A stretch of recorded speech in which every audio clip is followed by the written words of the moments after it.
जय श्री राम मित्रों। सनातन दर्शन के इस भाग में आपका स्वागत है। आज के वीडियो में हम यह जानने का प्रयास करते हैं कि यदि श्री कृष्ण रुक्मिणी से अत्यधिक प्रेम करते हैं तो उन्होंने 7 अन्य पत्नियां क्यों रखीं? दरअसल कृष्ण की 16,107 अन्य पत्नियां थीं क्योंकि वे एक रूप और एक रिश्ते तक सीमित नहीं हैं।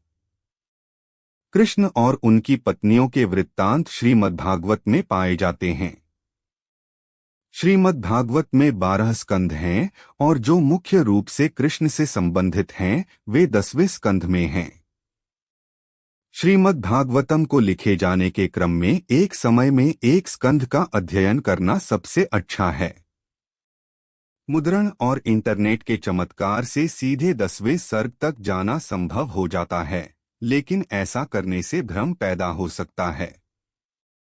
कृष्ण भगवान के सर्वोच्च व्यक्तित्व हैं, लेकिन भगवान की सराहना करना एक चरण दर चरण प्रक्रिया है। सबसे पहले यह समझना आवश्यक है कि ईश्वर का कोई भौतिक रूप नहीं है, बल्कि उसका आध्यात्मिक रूप है। फिर यह समझना महत्वपूर्ण है कि वह कितना महान है और उसके पास क्या शक्तियां हैं।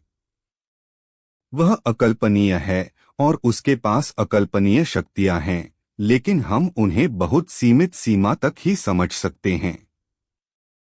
उनके निजी जीवन की अंतरंगताओं में गोता लगाने से पहले विस्मय और श्रद्धा की भावना से ईश्वर की गहरी सराहना स्थापित की जानी चाहिए। खतरा यह है कि हम यह सोच सकते हैं कि कृष्ण की गतिविधियां उसी प्रेरणा से प्रेरित हैं जो हमारी हैं। वास्तव में कुछ और सच्चाई हो सकती है। कृष्ण अपने भक्तों को उनके समर्पण और इच्छाओं के अनुसार प्रत्युत्तर देते हैं। यदि किसी को कृष्ण की पत्नी बनने की शुद्ध इच्छा है तो कृष्ण उन्हें समायोजित करेंगे। वह प्रत्येक पत्नी के साथ रहने के लिए आवश्यक रूप से कई समान रूपों में विस्तार कर सकता है और उसकी योगमाया शक्ति के कारण प्रत्येक पत्नी सोचेगी कि कृष्ण केवल उनके साथ हैं।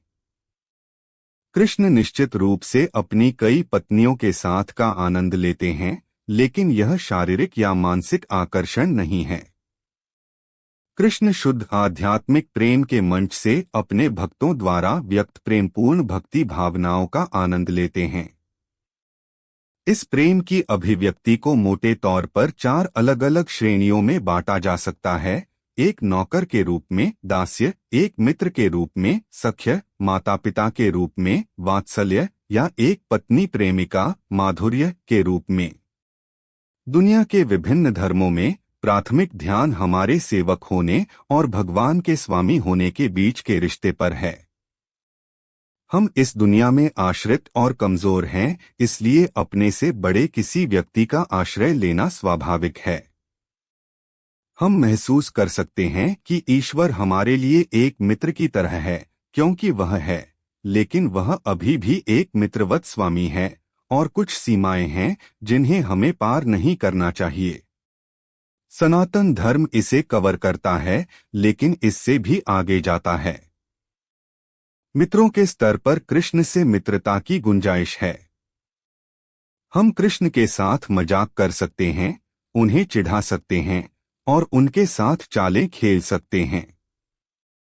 क्योंकि प्रेम शुद्ध है, इसका उद्देश्य केवल प्रेमपूर्ण रिश्ते का आनंद लेना है और कृष्ण इसका आनंद लेते हैं। यह केवल तभी हो सकता है जब कृष्ण सभी अस्तित्वों के सर्वोच्च भगवान के रूप में अपनी स्थिति को छिपाएं। कुछ भक्त कृष्ण को अपने बच्चे की तरह प्यार करना चाहते हैं और कृष्ण इस बात से भी सहमत हैं। वह स्वयं को उन लोगों के नियंत्रण में रखता है जो उससे बड़े हैं। बेशक भगवान से बड़ा कोई नहीं है, लेकिन यह उन लोगों से छिपा है जो कृष्ण को अपने बच्चे के रूप में प्यार करना चाहते हैं। वे कृष्ण को एक छोटे लड़के के रूप में देखते हैं जो उन पर निर्भर है, और जब वह शरारत करने लगता है तो उसे प्यार से सुधारना चाहिए, जो वह अक्सर करता है। यह कृष्ण के भक्तों को माता पिता के प्रेम की मनोदशा को व्यक्त करने की अनुमति देता है, जिसका कृष्ण आनंद लेते हैं। इसके साथ ही कृष्ण एक पति के रूप में प्रेमपूर्ण संबंधों का आनंद लेते हैं। जितने लोग चाहें वे कृष्ण को अपना पति बना सकते हैं। कृष्ण की असीमित शक्तियों के कारण वह असीमित पत्नियों को समायोजित कर सकते हैं और एक साथ उन सभी के लिए आदर्श पति बन सकते हैं। वह आवश्यकतानुसार कई रूपों में विस्तार करेगा और अपनी प्रत्येक पत्नी के लिए आवश्यकतानुसार उतने महलों की व्यवस्था करेगा ताकि कोई भी दूसरा सर्वश्रेष्ठ, उपेक्षित या उपेक्षित महसूस न करे। एक और श्रेणी है और वह है अविवाहित प्रेमी। कृष्णा इस बात से काफी सहमत हैं। उन कारणों से नहीं जो हम सोच सकते हैं, बल्कि इसलिए क्योंकि युवा लड़कियां जो इस मनोदशा में कृष्ण से प्रेम करती हैं, वे कृष्ण के लिए सब कुछ त्यागने को तैयार हैं।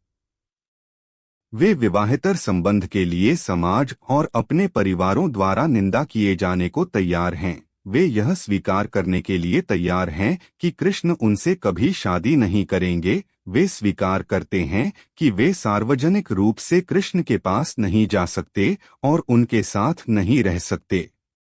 उन्हें गुप्त रूप से मिलना पड़ता है और दूतों के माध्यम से नोट्स भेजना पड़ता है। उन्हें अपने अच्छे नाम को जोखिम में डालकर रात में चुपचाप बाहर निकलना पड़ता है, लेकिन उन्हें इसकी परवाह नहीं होती है। वे कृष्ण से कुछ भी नहीं चाहते या उम्मीद नहीं करते। उन्हें लगता है कि उनके पास उन पर कोई शक्ति नहीं है, लेकिन उनके दिल केवल कृष्ण के लिए जलते हैं और किसी और के लिए नहीं। यह शुद्ध प्रेम ही कृष्ण को आकर्षित करता है। यह वृंदावन की युवा लड़कियों के लिए अनुचित लग सकता है, जो कृष्ण से बहुत प्यार करती हैं, लेकिन उनके साथ रहने के लिए बहुत सारी बाधाओं का सामना करना पड़ता है, लेकिन यह खेल का हिस्सा है। कृष्ण की योगमाया शक्ति उनके लिए ये बाधाएं पैदा करती है और इसका प्रभाव उनके और कृष्ण के बीच प्रेम को तीव्र करना है। वह प्रेम परम अनुभव है जो एक जीवित इकाई को प्राप्त हो सकता है और वह किसी भी परिस्थिति में आनंदित हो सकता है और हमेशा सुखद अंत होता है। तो यही कारण है कि कृष्ण की रुक्मिणी के साथ साथ हजारों पत्नियां भी हैं, लेकिन जैसा कि मैंने कहा, यह 10वें सर्ग का विषय है और अन्य 9 सर्गों के प्रारंभिक अध्ययन के बिना इसे समझना मुश्किल हो सकता है। HDGAC भक्तिवेदांत स्वामी प्रभुपाद द्वारा भगवान के सर्वोच्च व्यक्तित्व कृष्ण नामक 10वें सर्ग का एक सारांश अध्ययन है जो पाठक को सही समझ के लिए मार्गदर्शन करता है और हरे कृष्ण के जप के साथ जो दिल और दिमाग को शुद्ध करता है।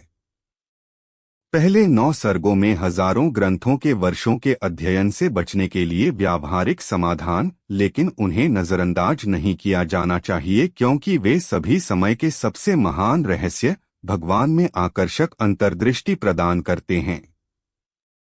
आपको यह वीडियो कैसा लगा हमें कमेंट में अवश्य बताएं। अगर वीडियो पसंद आया हो तो इसे लाइक करें और अपने मित्रों को शेयर करें तथा चैनल को सब्सक्राइब कर ले। धन्यवाद मित्रों।